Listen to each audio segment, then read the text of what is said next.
We're on the clock now with 1 minute on each of the following topics. First up, within days of her hire, Rebecca Stevens was asked to resign from her new role as press secretary to Republican Representative Steve Pearce after he faced mounting criticism over the tweet she posted as the anonymous blogger Politics Fireball. Pearce said he thought she could shift gears from her political advocacy to run communications for his campaign, but her controversial tweets about Jews, Muslims, and President Barack Obama became too much of a distraction. She was also under a threat of defamation lawsuit by a fellow Republican.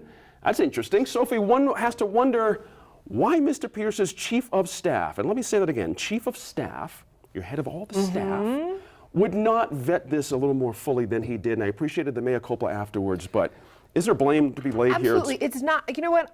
I believe that the Pearce campaign did know that she was Politics Fireball, that she was working on that blog, and that was seen as an asset, because there can be a lot of confusion amongst, shall we say, more established types about how social media should work, and there's also this sort of glamour around it. Right. But the truth of the matter is they hired a very young person to run press relations who had an extremely antagonistic relationship, at least in her alter ego, with members of the press. That's not really a good call. That's not really a good call. And the truth is, you can learn, a seasoned pro can learn social media. Absolutely. Rob, your thought on this one? That was a head scratcher from the beginning for me, because I mean, the social media is a rough and tumble type place, but if you're going to be the establishment type person, you've got to be pretty. 10 seconds if you could.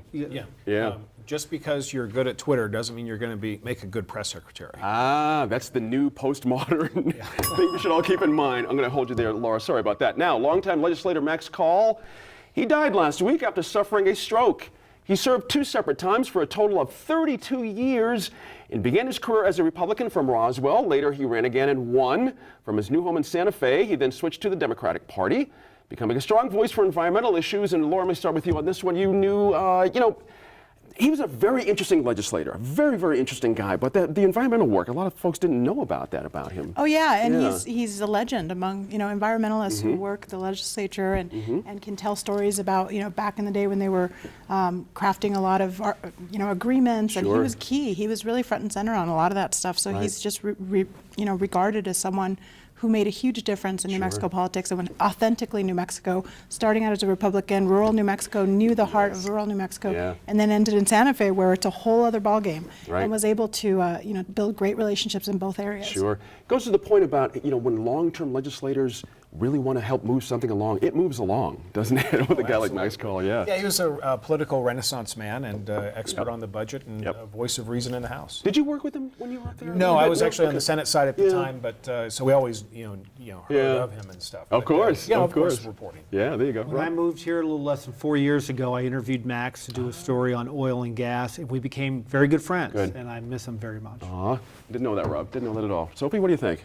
He really, his integrity and his energy, he did an incredible service for the state of New Mexico. Good for you, Rob. He was a good guy, for sure. This week, workers at the waste isolation pilot plant in Carlsbad re-entered the underground nuclear storage facility for the first time since a radiation leak in February.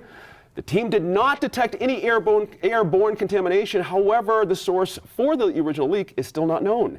And there are still many questions about how containers headed for WIPP are tested and why required inspections were not done. Laura, Los Alamos is back sending, Landel, I should say, is back, not the entire city, but Landel's back sending its stuff down to WIPP again. It sort of feels like an Eau Claire to Texas, rather. Sorry about that. This could take a long time to get back, and I keep thinking about the folks that work there. Do you know what I mean? It just something doesn't feel quite right about this. The longer it goes, it feels like it may never open, for gosh sake, but let's see what happens. And I think the fact that they don't know where that leak came from is really troubling. I mean, that's a very scary circumstance to be working under, and I think now we sort of understand why a lot of other places that have been looked at for a waste plant of some sort, like Yucca Mountain, in Nevada, other places. These are the kinds of worst case scenarios that they just don't want to be associated with. I think it's a really tough call for folks who live there. That's right. Yeah, it took 7 weeks to go down. Right.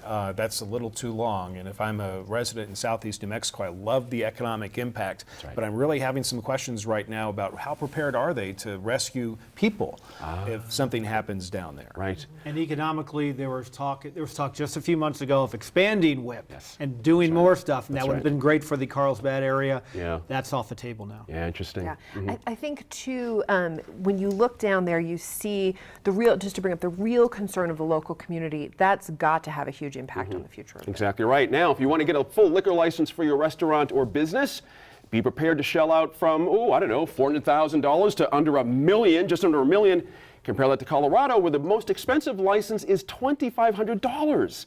It's so high in New Mexico because licenses are given out based on a quota system that was established in the 1930s. Rob, my God, you wrote about this recently.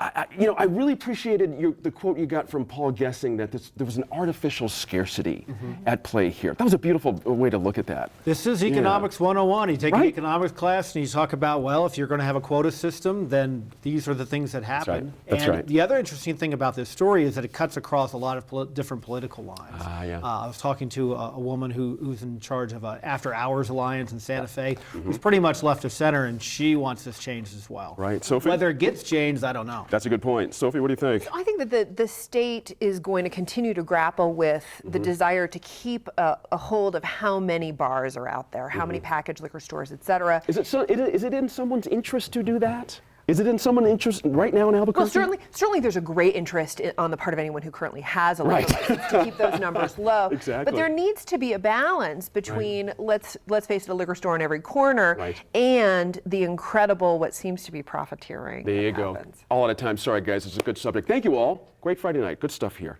See you all next time. As always, all of us here at New Mexico in Focus appreciate your time and your effort to stay informed and engaged. Catch up with us anytime on social media by searching New Mexico in Focus. And you can find archived interviews and bonus material from our shows on our YouTube channel and at newmexicoinfocus.org. I'm Gene Grant. We'll see you next week in Focus.